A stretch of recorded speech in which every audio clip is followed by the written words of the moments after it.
What up, everybody? Joe Quills here with you on this Thursday night, and GWK is in the room here. Long time no see, man. Hope you're doing well out there. We have a Thursday night show coming up here. A lot to talk about, and I added one thing to the scroll at the very last minute there, so it looks like we're going to have a ton of stuff to talk about here, but we'll see. Um, sometimes when you talk a lot you have a lot of things planned, it goes by quick, and sometimes it doesn't. But we'll see what we can do here tonight as we get the show on the road here on this Thursday night here. We are here every Monday through Thursday at 9 p.m. Eastern. You can watch me on Twitch, you can watch me on YouTube, and you can watch me on X, all at Joe Quills. I make it very easy for you. I don't make you say, "Well, what's that handle on YouTube?" Because my Twitch isn't working or I'm twitching more than Jim Eisenreich. Well, I make it easy for you. So we'll have some fun here tonight, and I spread out my viewing to um, as many platforms as possible to get you guys ready to go. And also, we're on the Bleacher Brothers YouTube as well. So if you ever cargo by with a loud engine on it, but anyway, so you can also catch me on the Bleacher Brothers channel as well. I put myself on there as well. So we're on four different channels here. I don't have that sound drop on there, but it is what it is. So got a lot to talk about here tonight. I'll get to that Union story in a second here. Who cares about soccer? But I'm going to weave it into the other Philly sports. So Christian McCaffrey, he's coming back this week probably. Uh, Cowboys are confident in Cooper Rush. Eh, well, we did discuss that last night, I believe. I did say that backup quarterbacks and stuff like that. So um, also uh, talking about women's basketball there. They're going to be playing in Germany next year. I'll give you details about that.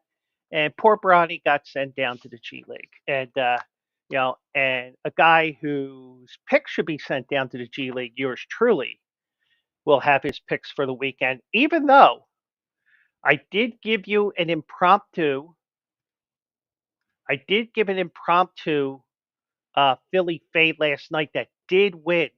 It did win outright. So if you did have the Ryder Rent-A-Trucks against San Diego, you cashed out ticket and you got the guy counting money for you. So congratulations if you followed me. And if you faded me, I have to say this. But anyways, do apologize for starting a couple of minutes late tonight because I totally rebuilt the studio, so to speak. Now, not this studio behind me. This can change any time because, like I showed my buddy Mike last night, I could change the virtual background anytime I want. I could put in there. I could be out in the woods. That's where I prefer to be, even though I don't want to be in my personal office at work. I can be at the beach. I could be up in New England, with the rocks and shit like that. I could be at some resort or hotel or shit like that, or I could pretend I'm working my real job and be talking to the wall. You want me on that wall. You need me on that wall. But but let's go back to the normal background here. The reason why the normal background is my the area behind me is such a mess, and working the hours that I do and everything else, it's just a pain in the ass to get everything the way I want it to be. So we're going virtual here, at least for tonight's show and possibly Saturday's show, which is on the um Bleacher Brothers platforms. Because not only do I have this show, I have also eligible,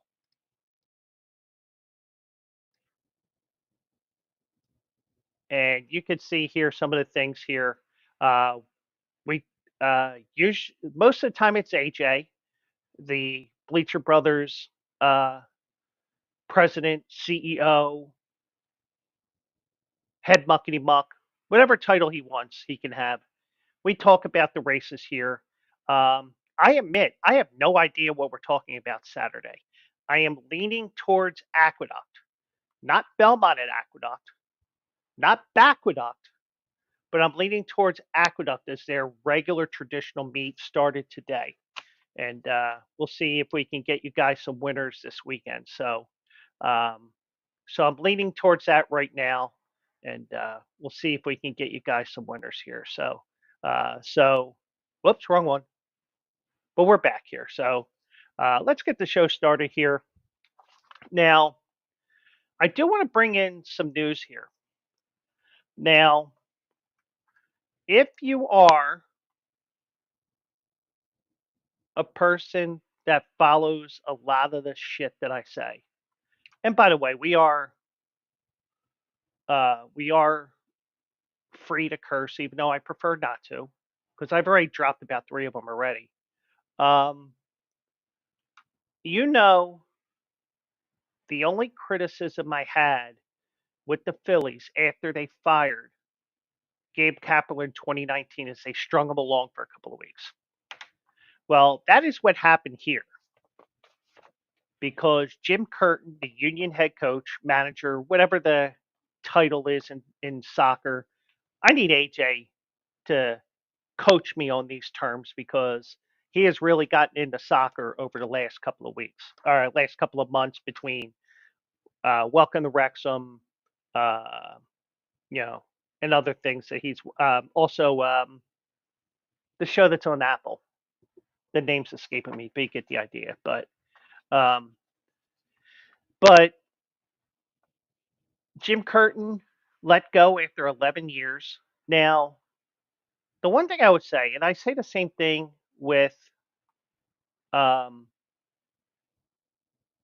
with the whole Gabe Kapler thing, but the Gabe Kapler deserved to be fired. Now, in regards to Jim Curtin, eh, I mean, he did lead them to an Eastern Conference championship a couple years ago. Got them numerous appearances in international competitions. You gotta give the guy credit for what he did with the limited resources that the ownership was to give him because you have Messi signing with Miami a year or so ago. You have this aging superstar going to another team and another one going to another team, and the Union haven't done that. So I but I am not an X's and O's guy, especially soccer. I mean, my knowledge of soccer is pretty much I know how to tell when somebody's offside. I know what a goal is, and I know that a goalie's the only one that can use his hands. It's only in certain situations. So other than that, um, you know, I just follow along and watch, and hope my team wins. Or if it's a championship game, it's may the best team win. But he was let go today, and some of the comments that were made on here on the Union site here. Um, The Union today have announced that they parted with head coach Jim Curtin. Okay, so the title is head coach here because some people call it manager. As the process to find a new head coach will begin immediately. Details regarding the interim coaching staff will be coming in the next few days. Jay Sugarman said that Jim's been a remarkable leader, blah, blah, blah, blah. Curtin became a head coach of the Union in 2014. He broke numerous records and set new milestones. He led the Union to the first MLS Cup appearance in 2022 after a record-breaking season that included the most wins, goals scored, fewest goals conceded, and greatest goal differential in club history. Um, he helped the club achieve first place in the Eastern Conference for the second time in 3 years, clinching a Scotiabank CONCACAF Champions League berth for the second time in history. Um, he was the youngest two-time recipient of the Coach of the Year award. Um, um, Now there are guidelines to uh, searching for their coach. I don't know what that is. I imagine it may be something along the lines of the Rudy Rule in the NFL, but I'm not sure, so don't quote me on that. But so he is out, and the question is now, who is the guy with the most tenure in in the city of Philadelphia? Because I'm included in the union, and some people, a lot of times I post a comment on that soccer related. It's like, dude, we don't give a shit about soccer. Well, I kind of give a shit about the Philadelphia Union because it's Philadelphia, even though they play in Chester. They're still in the Philadelphia market. But um, Nick Nurse has been here.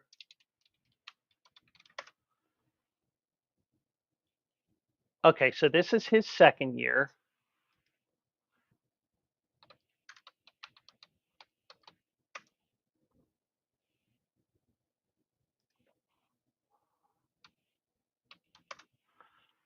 John Tortorella is in his third season.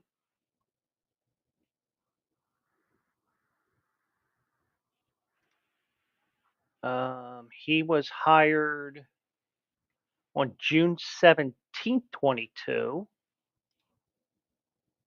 Um,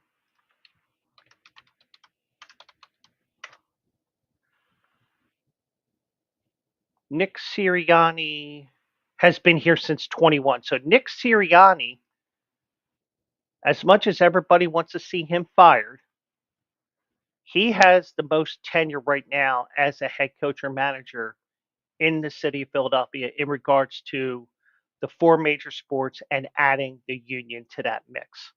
Now, I just think that, you know, coaching or managing for 10 plus years and in um, Jim Curtin's case, it was what, 11 years, 10 years?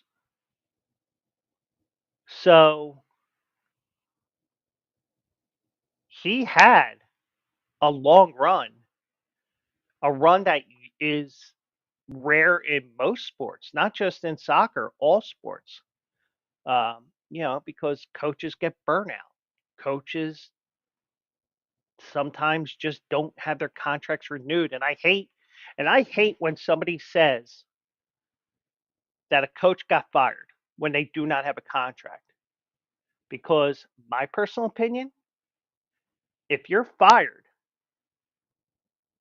and it is a firing, well, if you're told you're not coming back and you have no contract, you're basically contract completed and you're gone.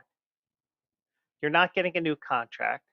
You know, your job was completed.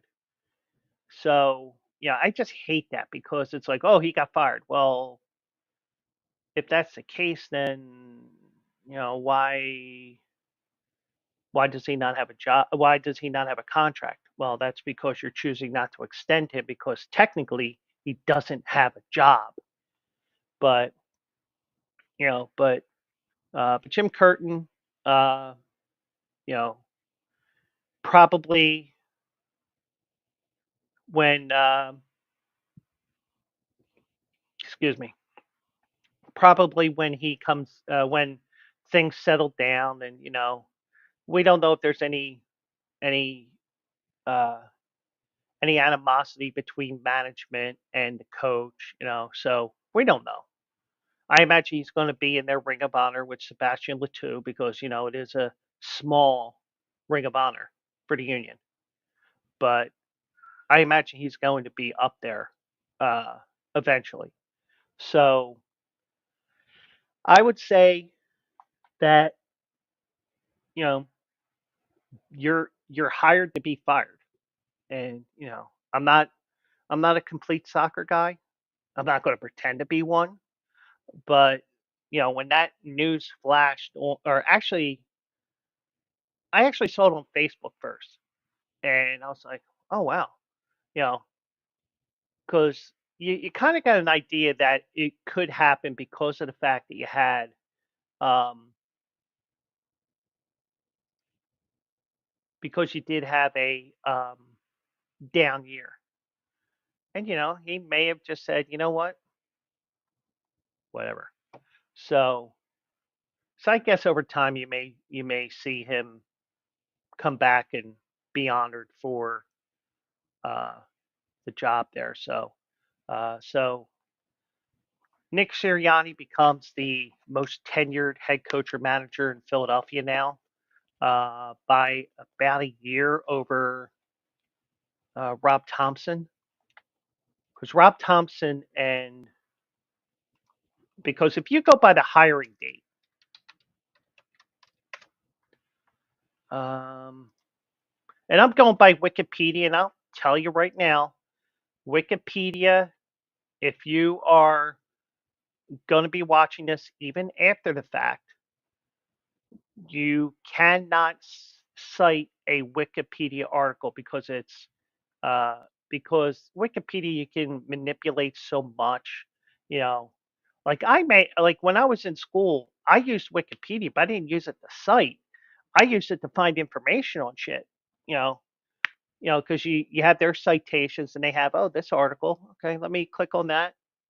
There it is. Okay, so I can use that site instead of the Wikipedia site. Um, but just for um, lazy research, um,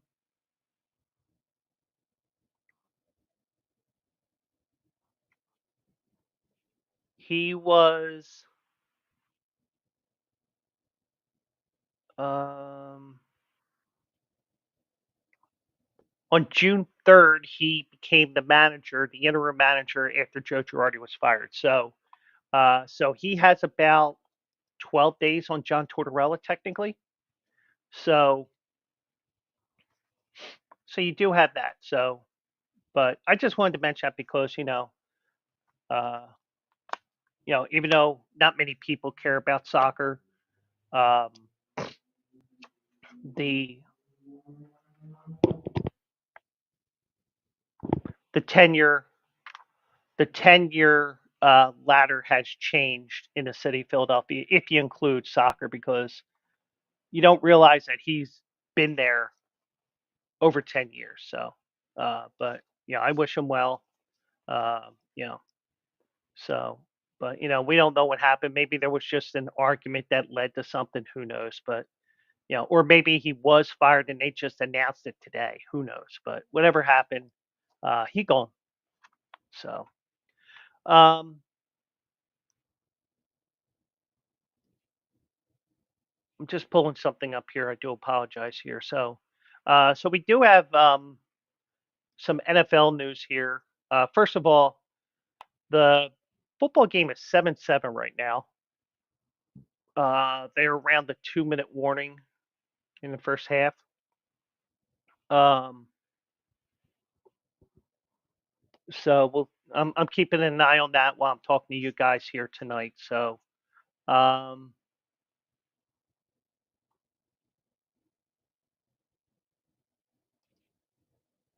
but anyways,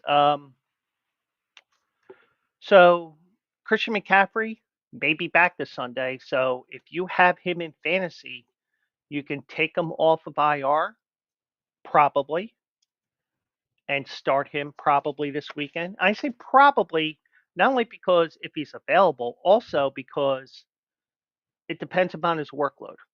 And we'll find out that over the next day or two. He may be a last minute move from IR to bench to starter, but you know, even with him, even with McCaffrey coming back, I still think he's going to get a bunch of touches, but that's just me. But um, so um, so after the most strenuous practice of the week, Kyle Shanahan said he's seen enough to believe that the star running back will make a season debut on Sunday. So if you have him on fantasy, like I said, um, you might be starting him. You might have to take him off of IR depending on how your league structure is. Uh, so Shanahan was on KMBR on Thursday, and he said McCaffrey has done well enough in practice this week to return. He's been awesome the last 2 days. You never know about a setback or anything, but these 2 days have been great, and I expect him to be out there. So he should be back. Gives the Giants something they need, especially when, well, the last couple of years the Niners really started getting rolling in November. So, and then on top of that, you do have you're starting to get the pieces back, kind of like how the Dodgers got their pieces back just in time for the playoffs. So, I'm not saying the Niners are going to the Super Bowl, but you got another NFC team that is a team to worry about right now. McCaffrey's been on the injured reserve since September 14th because of a bilateral Achilles tendonitis that followed a calf injury that began to bother him in early August.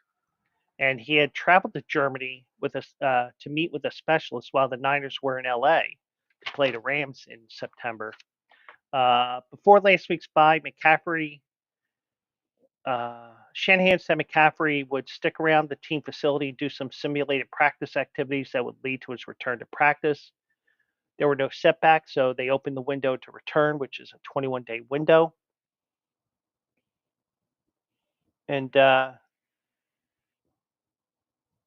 looks like we have a non-contact injury for one of the Ravens there. Yeah, it's not good. Hamilton, number 14, is injured. So if you're watching the game along with me,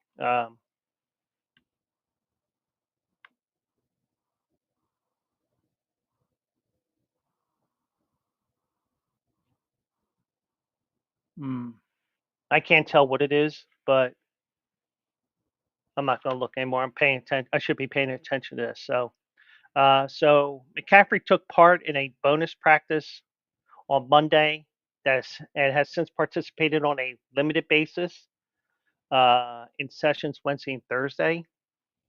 Um, Now all that stands between McCaffrey and a season debut on Sunday is a later Friday practice that is a little more than a walkthrough and then a cross country flight to Tampa on Friday evening. Now, San Francisco is such a pro at traveling from west to east that they know we have to fly out on Thursday night, or Friday night, I mean. So, and also, you know, that also that flight would be a good test for Christian McCaffrey. I mean, even though he did fly over to Germany to get, to meet with that specialist and whatever, you want to make sure that, nothing blows up on you, because, you're in a pressurized cabin for 4.5 hours. So at least I would think, but I'm not the doctor or anything to do with the medical field. So who knows? I may be totally wrong here. Um, but they will have to make a corresponding move to open up a spot for him. Um, Now, they had been pointing towards this week as a possible return for McCaffrey as he continued his rehab that kept him out of the team's first 8 games. Um, and it's going to give a notable boost for the Niners. Brock Purdy said it's been awesome, just what he brings to the table, and really just firing everybody up all around. All of us coming off the bye week and feeling good and fresh. Then you get 2, 3 next to you in the backfield. It's been awesome. Looks great moving around. He's trending in the right direction, so we're excited to see what happens. Um, but the question is, what will his workload be? So that's why you might have to listen to. And Bank Boy, welcome in. For some reason, it's not showing on my comments, but I do see the comment on. I do see the comment in the stream manager on my Twitch here. So I don't know why this is not.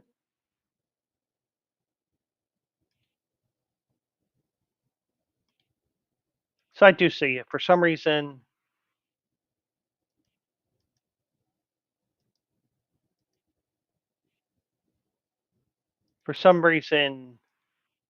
this is acting up. So if there's any problems, I do apologize with the transmission.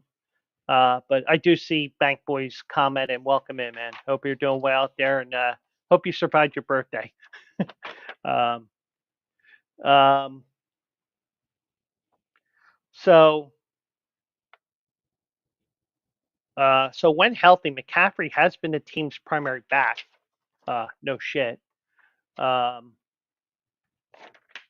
but he did have a career. He had a career 417 touches, including the playoffs last year. Now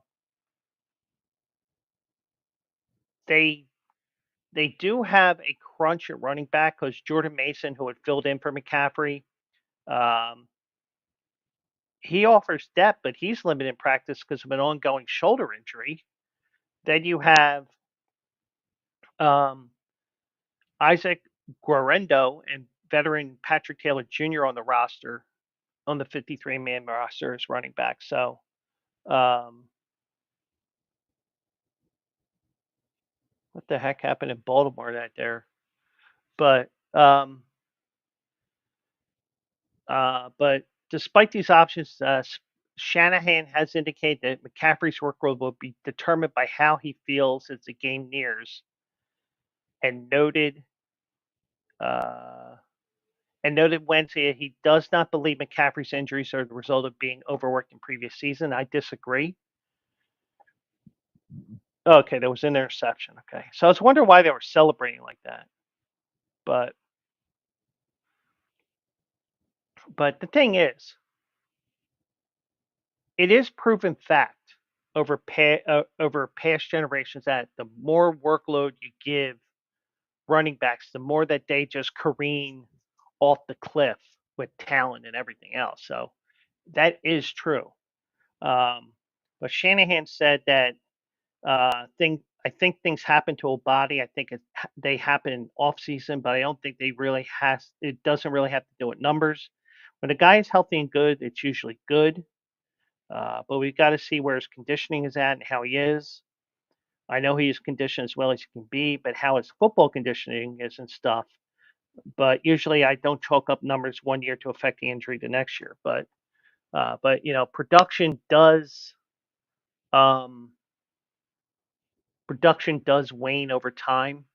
That's why running backs they usually don't get paid. It's a rarity that I mean, it was a rarity that Saquon Barkley got paid by the Eagles, and thankfully, knock on wood, everything is okay with that. Um, but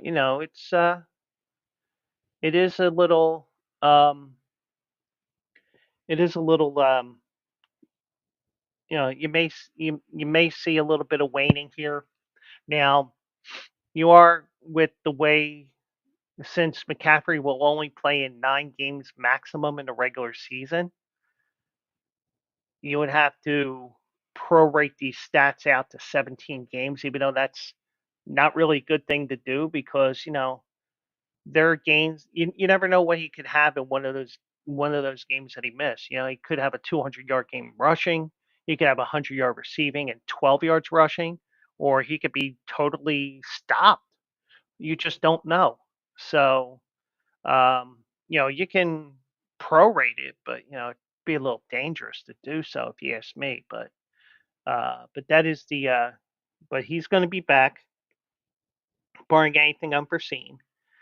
And Juan Jennings and Debo Samuel are also expected to play as well. So they're getting their guys back, and if um,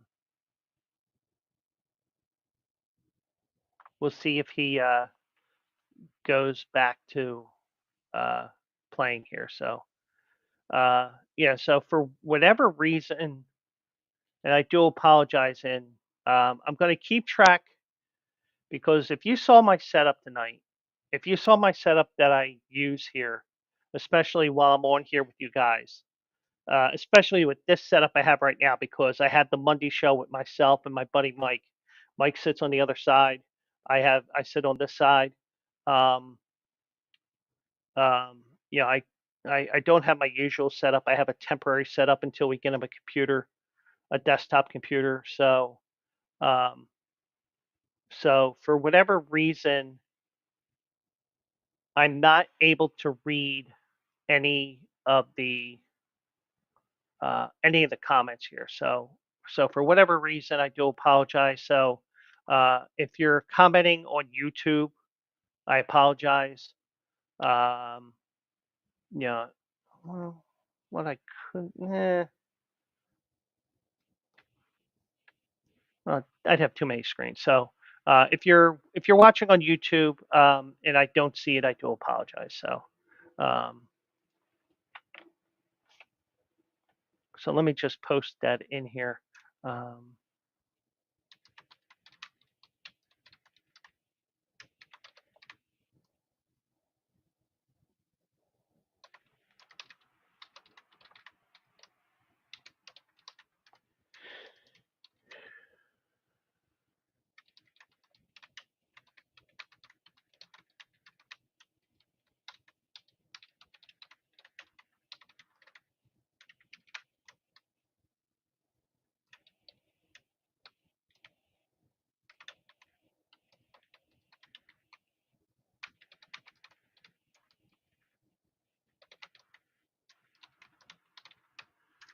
so yeah, hmm. Okay, so it does show up. It's just that it's not coming into me for whatever reason. Um,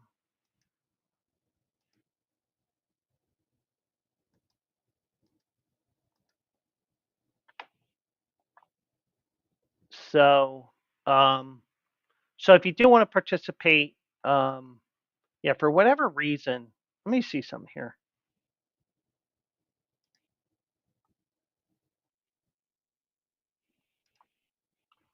Um,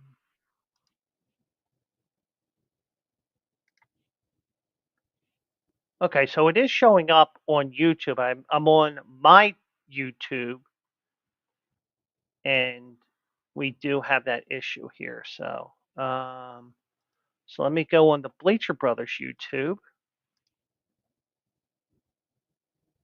Yeah, same thing. Um, so there are some issues here tonight. I do apologize, and we will we will get through this here. While I was checking things out here, Cincinnati did score a touchdown there, so it's 14-7. Um, Tanner Hudson with the touchdown, I believe. Yeah. So, um, so 14-7 down at Baltimore. Um,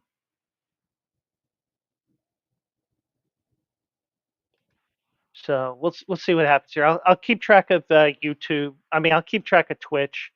Anybody who's watching on um, anyone who's watching on YouTube, if you can come over to Twitch, you can participate there. I don't know what the issue is, but we'll get it fixed. So anyway, also um, Cooper Rush will be taking over for um, Dak Prescott this week. Dak has a hamstring injury that's going to keep him out at least a couple of weeks. Well, they think at least 4 weeks, but they haven't put him on IR yet. Why? I don't know. Don't ask. I don't know. But he's trying to get second opinions from what I understand. Um, but uh, so Cowboys will rely on Cooper Rush here. He's 4-1 as a starter, but we know who that loss is to. That loss is to my team, my town, my Philadelphia Eagles. Uh, so I am showing somebody on YouTube here, and just to let you guys know, if there's any issues, I do apologize. Well, especially if you're going to participate, just to let you know. Um, and they disappeared that quick. So they're going to rely on Cooper Rush. In 2022, Prescott had a broken ankle, a broken thumb. So he kept the Cowboys season afloat, going 4-1 as a starter. Um, uh, Rush is now needed to turn the season around. With the Eagles going to town this weekend, Rush said, I mean, we're just trying to beat Philly. We're just trying to beat Philly. That's kind of our approach this week. Got to take them one at a time. It's cliche, but it works. And so that's kind of the goal that you really just taking it practice by practice, game by game, and we'll see what happens. Now, the question I have here is, this is something that isn't mentioned, but does uh, does this help to keep does Mike McCarthy keep his job? I think this is the last year of his contract, so they could just say you're gone, and it wouldn't technically be a firing, but I think this is his last year, but don't quote me on that. So, um, Cooper Rush in 6 starts has thrown for 7 touchdowns and 4 interceptions. He knows that he's not going to try to beat Prescott. Rush said, "You play a ton of ball in college. It's stuff you've been doing your whole life. Trust who you are in the system. In the system, and the system is the system. You do what you're supposed to do. You do what you're coached to do. So he has the right idea. You know, you don't have to be a miracle worker. You just be you, as they say. Um, so teammates on both sides of the ball express faith in Rush. I still believe we can make a run. That's what Micah Parsons said. He's coming back this week. He's expected to return this week after a high left ankle sprain. Um, CD Lamb said, "We know what Coop can do. The confidence is still there. Stand in there and deliver." Most of the confidence is tied to the success that they had in 2022. Uh, he won against the defending AFC champion Bengals. That was followed by wins against the Giants, another playoff team, and then the Washington Commanders, who finished 8-1. The fourth win was against the Rams. The lone loss, as I said, was against the EAGLES Eagles. So, um, but but Prescott has been in meetings this week working with Rush. Uh, Prescott is still getting opinions on his hamstring injury. That's probably why he's not on IR as of yet. But um, you kind of don't want to wait, because if you don't do it before game time, then you have to sit another 4 weeks, because even though um, you're uh, technically available, even though you're out, you know, the time that you spend on IR, that doesn't count toward. This is not like Major League Baseball, where you get injured and you miss 2 days and then you realize, oh, I got to go on the IL. Well, it doesn't work that way in football, where in baseball you can retroactively be put on the IL um, prior to the last day that you were playing. So this isn't baseball, but um, but you need to make a decision quick, because before you know it, it's going to be Sunday afternoon. The Eagles will be down there, and they're going to be looking to win a game against the Dallas Cowboys. And Mike was in the chat last night. At least I think it was last night. Might have been Tuesday night. These nights blend with yours truly, because I am getting a little older, not getting wiser, not getting Budweiser either. But um, you do have but you do I don't even know what I'm saying. That's the ADD kicking in as well. So Um, but just trying to think what I was saying there. Um,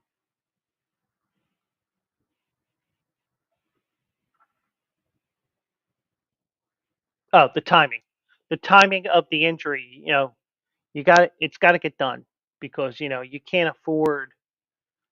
If he's good in 4 weeks, you got to make sure that if it's going to be that he's just missing 4 weeks, utilize the IR and bring somebody up from the practice squad so that you're ready to go on Sunday. Now, granted, the practice squad guy is probably going to be somebody who's going to fill in as the 53rd man on the roster, whereas the rest of the depth chart moves up a spot. But you have to realize that maybe you have to make that decision as soon as possible because you can't you know with everything with Dallas at 3-5, they go to 3-6.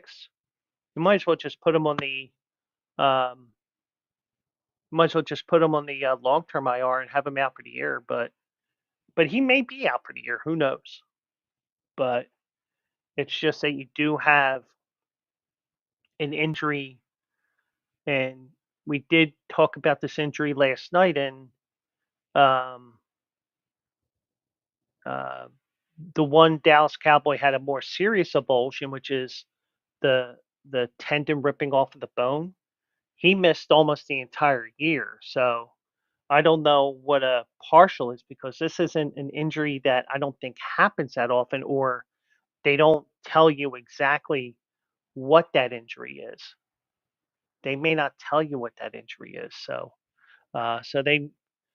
but this isn't like the NHL where it's just like, oh, upper body injury, lower body injury, right at the equator injury. But you do see that, and oh, my phone's over there. So 1 second.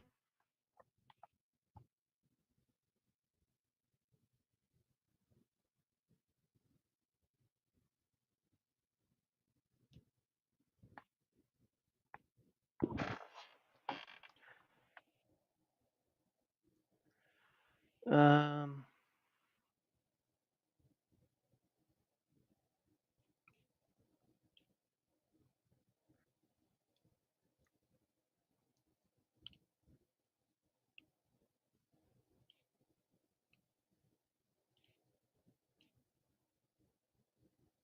okay, so we'll see what's up with that injury coming up here. Um, and since it is Eagles Dallas this week, I'm going to have to pick that game because I pick every Eagles game. Now, I kind of veered away from it a couple weeks ago with the Giants game, but I will have a pick on that game. So we'll get to that at the end of the show here for the Philly fade. Um, I mentioned this, and of course, I'm not struggling for stories. I just wanted to mention some different things here because I want to be a little bit different and talk different things here. Um, so there's an event that happens called the Armed Forces Classic, and it occasionally occurs in college basketball, and they've gone all over the world with this. And I'll tell you where in a moment. But next season, the 25-26 season, for the first time, the women are going to be playing in the Armed Forces Classic, which is a cool thing if you ask me. Because in some ways, I love watching the women's game because of the fact that um, I think it's more of a more pure game than it is the men's game. Even though the women's game has evolved with more threes, more fundamental. That's the word I was looking for.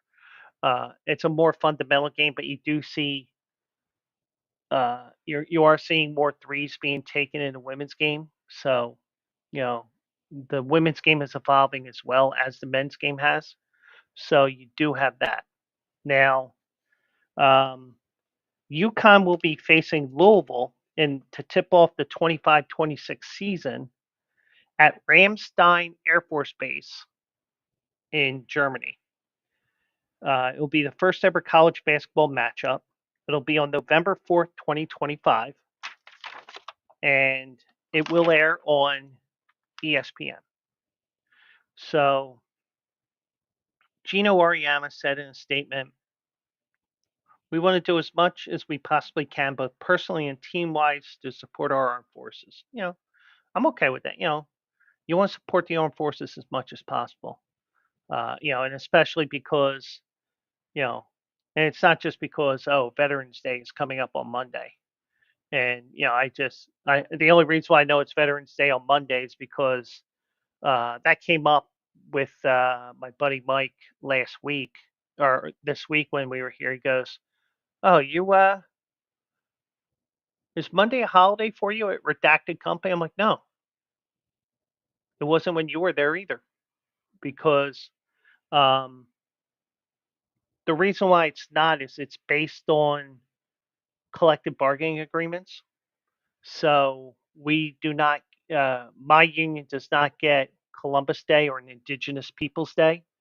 You know, I'm just like, like a year or two ago, somebody asked me, "Is it a holiday today?" I said, "Okay, you're gonna. This is gonna sound weird the way I'm gonna word it, but uh, you know, that day was Columbus Day, Indigenous person." I say some people call it Columbus Day, some people call it Indigenous Peoples Day.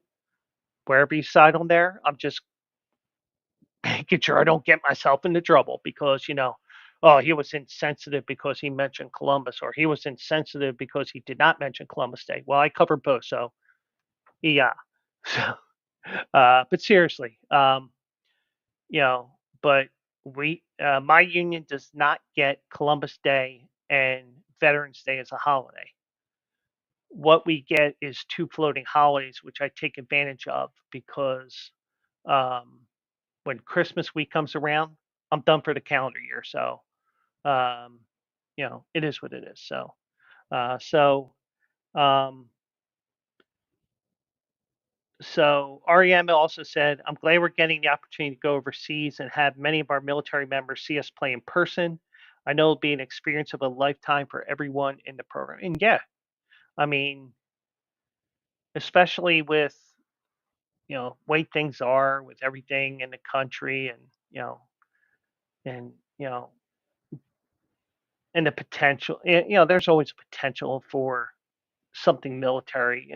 I mean, just the way that I think, but um, but the fact that they get to, I will call it giving back to the military by giving them a couple of hours away from being doing whatever they're doing at the base, that they can have the luxury of watching a basketball game. That's a great thing in my opinion, because it's like being at home. And a lot of these military don't see their families.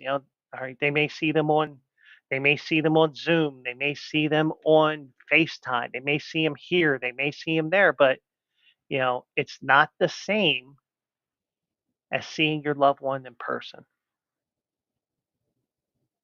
I think we can all agree to that. um, Now, Louisville coach Jeff Walz said in a statement, "We're extremely thankful to be selected for the 2025 Armed Forces Classic. It'll be an incredible experience for our players and staff to play in front of some of our nation's heroes overseas. We look forward to the opportunity to showcase women's basketball on an international stage." And they have had international games internationally for women's college basketball last couple of years. I'll uh, touch base on that in a second. But previous iterations of the Armed Forces Classic, it debuted in 2012, have occurred in South Korea, Puerto Rico, Japan, Hawaii, Texas, Alaska, and San Antonio. I don't remember the South Korea one. I don't remember Puerto Rico. I don't remember Japan. I kind of remember San Diego, but it's just that so much time has passed. My brain, you know, I choose to collect memories of what I want to remember. And and sometimes that stuff that I don't intend to remember sneak out, like posting, you know, putting these comments like, oh, the second half of Eagles Dallas has been preempted for Murder She Wrote, followed by the Sunday evening movie. Kind of like when Pat Summerall and John Madden used to have games on CBS. It was 60 minutes followed by Murder She Wrote. But so Ramstein has previously hosted an event in 2017, which was UConn men versus Michigan State, and the 2017 game between Texas A&M and West Virginia. But it'll be the first time that they've hosted a women's game, which is cool. But this is the latest example of premier women's college basketball programs opening the season abroad. Um, Earlier this week, USC, Ole Miss, and UCLA and Louisville faced off in the We Play OUI We Play in Paris. Get it? We, yes, play. So, um, so, and that's an event I do want to. Now, I don't want to see it in person, but that is definitely something I want to see on TV. It'll probably be like 1 o'clock in the afternoon, and I'll be watching from home, and all that fun stuff. Um, so one last story here before I get to the Philly fade here, and Bronny has been demoted to the G League. Now, I will say this. Now I know why he was with the NBA team for the first 6 or 7 games, and that's because the G League does not start until this weekend. So it makes sense, I guess. So Lakers have assigned rookie Bronny James to their G League affiliate in South Bay. According to ESPN, sources told ESPN he's expected to debut for them on Saturday against Salt Lake City. He'll be on the Lakers roster for Friday's game against the Sixers, and then will rejoin South Bay. Um, Now, this is preferential treatment here that I think sucks ass. The organization's current plan is for James to play only G League home games as he shuttles between the Lakers and South Bay. No, let him experience life on the road too. But Lakers coach JJ Redick said the plan for Bronny to move between the Lakers and South Bay has always been the plan since day one. I think playing time is what he needs to develop, not sitting on a bench while his dad plays. Um, um, Clutch Sports CEO Rich Paul um, discussed development through his pre-draft process with NBA teams. The concept of G League play was welcomed. Sources said Paul advocated for a standard contract, not a two-way deal before the draft, while making it clear that he and James were fully open to the developmental process. Players drafted mid to late second round typically spend time in the G League, gaining coaching, game repetition, and structure for their respective teams' programs. So, yes, game repetitions. That's what Bronny needs. He didn't get it at USC because he had the heart issue. Probably should have been in college for another year, but Daddy said, I want you to play in the NBA because I don't know how many more years I have. You know, I mean, I understand. Daddy's in LA.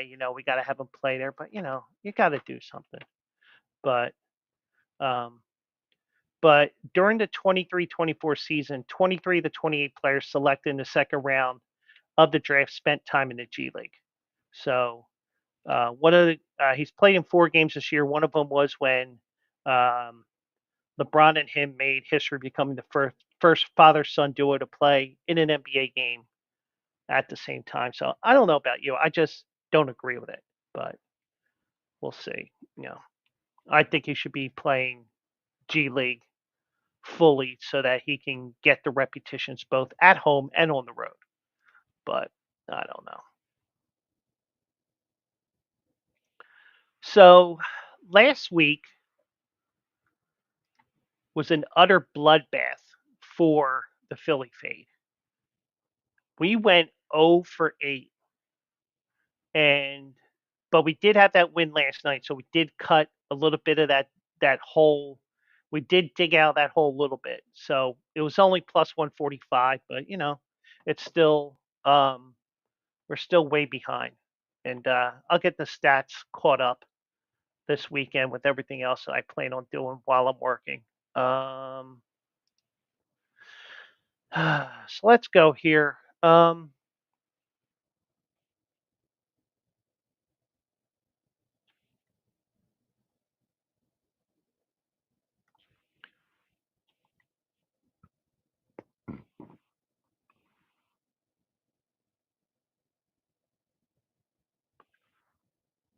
So we're going to begin with, as I get everything set up here.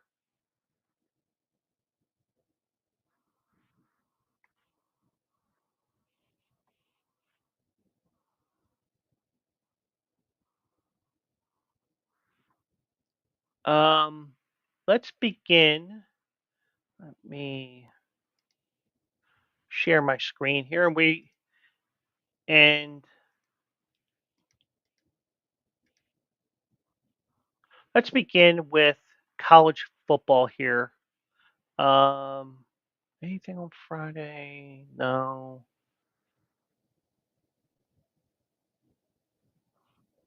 Navy takes on South. Nah.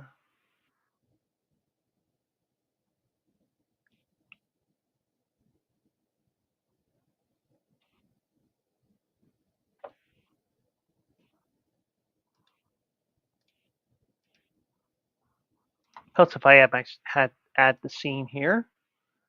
So there we go. And the only reason why I use DraftKings, it's just uniformity.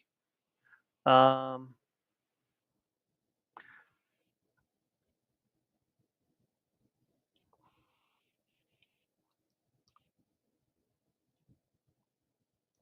South Carolina takes on Vanderbilt at Vandy on Saturday.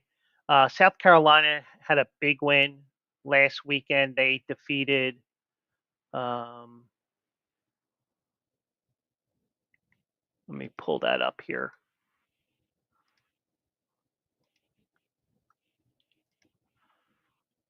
They blew out 10th ranked Texas A&M 44-20. Fans stormed the field. There were pictures. They were showing after the game the hedges that they had there. They were all obliterated, and you just do, you just suck it up and put in new hedges, especially when your football team does something like that. So they end up going to Vanderbilt. Vanderbilt, for the first time in a long time, has beaten both Auburn and Alabama in the same year. And they are making it feel like it's the James Franklin era when he won that one year there before he escaped to Penn State. A lot of Penn State people say he should be back at Vanderbilt, but Vanderbilt's a 4.5 point dog here. I think South Carolina, um, I really think that um, what South Carolina did last week, I think they're going to have a letdown this week. Let's go Vandy with the money line plus 150 here. Let's look for an upset there for Vanderbilt in that 415 game. Um,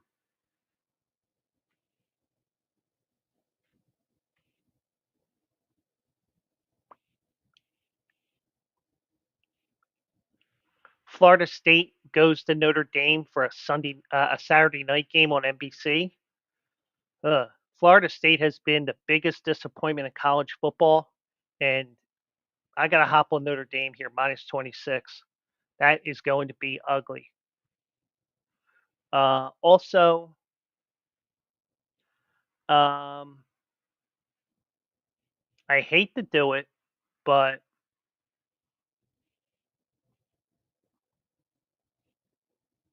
I really don't want to do it because my disdain for Penn State. They had that tough loss to um, Ohio State last week. I think they're going to get back on track this week, even though I wish Penn State did not even exist anymore. But let's take Penn State minus 13 and a half here. I think Penn State's going to roll here over Washington. So my three picks here, college wise, I got Vanderbilt on the money line plus 150, Notre Dame minus 26 at minus 110, and Penn State minus 13 and a half at minus 110. So those are my three college picks for the weekend. And by the way, just to let you know, it's now 21-7 Cincinnati right now. Um,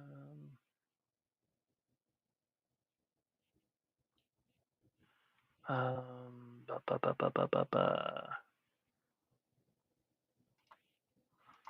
Let me just do this.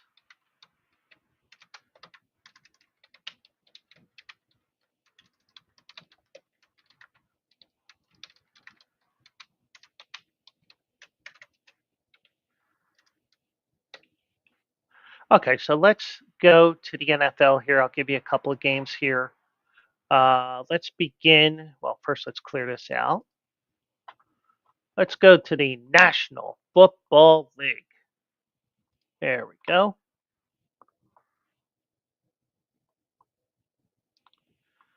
The Giants are a 6.5 point favorite over Carolina.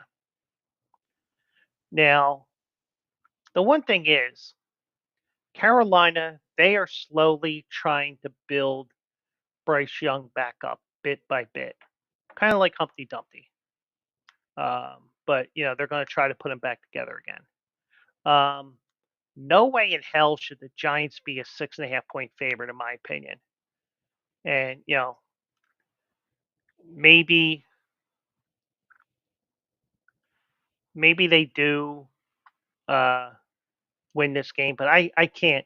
I cannot see the Giants winning by 7 or more points here. I'll take Carolina plus 6.5 at minus 110. Um, I think that Bryce Young will get them back on track. I think the Giants are just as bad as the New Orleans Saints, in my opinion. So we'll see what happens with that game here. Um,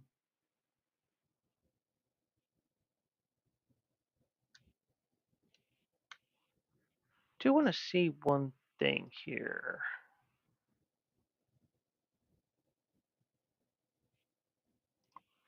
and forgive me as I'm pulling up. I'm doing like a million different things here. Okay, so the Niners are going to Tampa Bay here. They got the cross country flight. They're flying out tomorrow night. They're taking on Tampa Bay. Tampa Bay should have won that game in Kansas City. And I know that a lot of people are saying Tampa Bay should have gone for two. Even when we were sitting here Monday night, I said, do you go for two or you go for one? I forget what Mike said. I say, you go for two there. You go for the win. But they ended up losing to the Chiefs. They're 6.5 point dogs here. This is a trap game for San Francisco coming off of the bye. Um, you do have San Francisco has to play Seattle next week, and that's their main rival. So I'm going to take Tampa Bay plus 6.5. I'm going to play it safe there. If I was really confident in Buccaneers, I would go with the 235. But let's just take the 6.5. Let's play it safe here. Um, we'll get to Eagles Giants in a minute.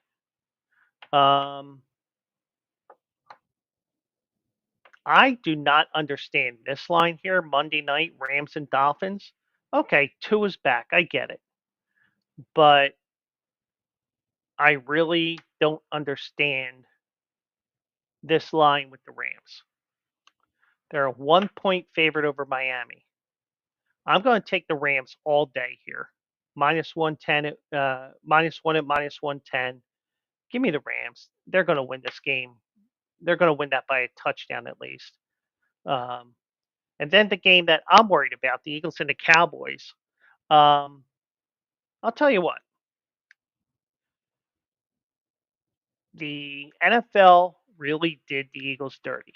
You got the Cowboys and you got the Commanders. And even if the Commanders were bad, I was saying that, really, you really pissed somebody off who made that schedule, having to play two division rivals 4 days apart and having to fly halfway across the country. Halfway, not all the way, because you go to Dallas and then you come back and you got to play Washington on short notice. So I don't know what order that this will happen. I said on the Bleacher Brothers show in chat, the Eagles are going to lose one of these two games. Now, could it be that the Eagles do not cover both games? Very possible. Could it be that the Eagles lose both of these games? Possible. But the one thing I am going to do here, I'm going to take Dallas here at plus 7.5 at minus 115. Now, you're not going to take my Philly fandom card away from me. The Dallas Cowboys, I know, are not a good team. But a lot of times, these Sunday games before a Thursday game, the Eagles throw in a clunker. And I am not taking Dallas to win this game outright. But I think this is going to be a very uncomfortable game. And I think that the Eagles are going to win this by, at the most, a field goal. And I wouldn't be surprised if Nick Sirianni and his analytics and his big balls plays, which haven't been coming through lately, I would not be surprised if the Eagles lose this game outright.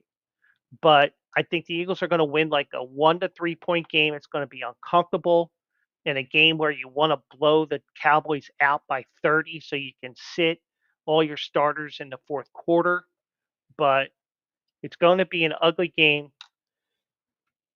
Reminder, the game is on CBS, not Fox. So also a reminder with that as well. And I'll take the Cowboys plus 7.5, minus 115. Now, this would be a pass on me if I was at an actual sports book because I do not like to play anything over a 10% VIG or anything with a minus worse than 110. But um, but I am going to say that that's going to be a very uncomfortable game. And SJ's um, when SJ's Discord sees my picks, I'll be like, "What the hell is wrong with Joe?" Well, they have to see what I was talking about here because I just don't feel comfortable with this game on Sunday, and I don't feel about the game coming up on Thursday either. But either way, um, it is going to be a rough 2 game stretch for the Eagles. So that is going to be it for this Thursday show. Like I said, a lot of stuff to talk about, but a lot of stuff that has to go. A lot of stuff that we have to work on here. So, but also just a reminder, once again, on Saturday morning on the Bleacher Brothers Network, the Bleacher Brothers platforms, uh, also eligible. Yours truly. I'm leaning towards Aqueduct this weekend. They have 3 stakes races, and we'll see if we can get some winners home for you guys. So that'll be at 10 a.m. Eastern. We'll have a hard stop at around 11:15 if we run late. We usually go 10 to 11, but if we run late, we have to stop by 11:15 because I start work at 11:30.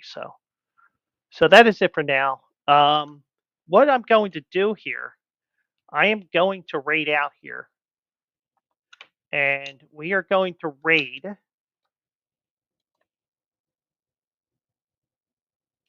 We are going to raid Action Labs. Action Labs, great guys.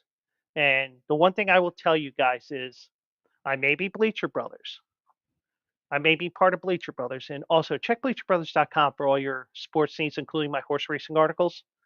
Um, but I promote good people. I don't care who they're affiliated with. If you're a good person, I'm going to promote your ass. So we are going to raid Action Labs, and hope everybody has a great night. And Action Labs is next for those on Twitch, those that are on YouTube and X. That's why you got to come to Twitch, because I can do that stuff. So Action Labs it is.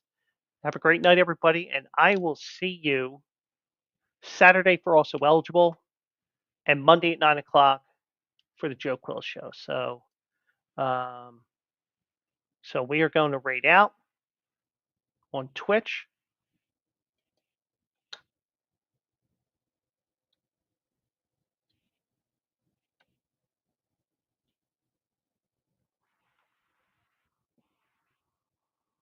And have a good night, everybody.